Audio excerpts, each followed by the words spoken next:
Ngayon guys, masasaksihan nyo naman si Boy Hilo sa kanyang pag-take off. Kasi nung mga nakaraang araw, puro landing ang pinapakita ko sa inyo.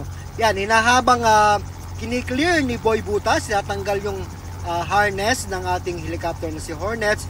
Yan ay nakatali lagi guys para sa ganun safe and secured siya kahit mabilis or moving ang ating vessel. Yan ay naka-secure sa ating si Hornet sa kanyang helipad.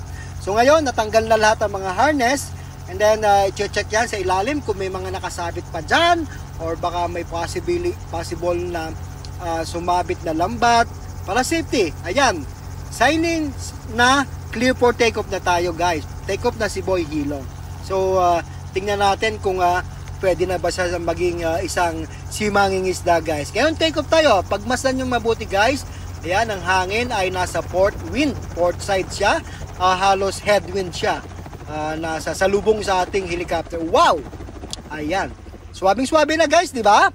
Wala nang kaliwa, wala nang kanan, diretso ang take off niya. Kaya sa tingin ko pwede na, di ka? Ayan ang hangin guys. So malapit-lapit na guys at makikita nyo to pagka ito'y nag-solo na. At mako-consider na natin to na isang simanging isda na magiging join the club na mga kasimanging isda.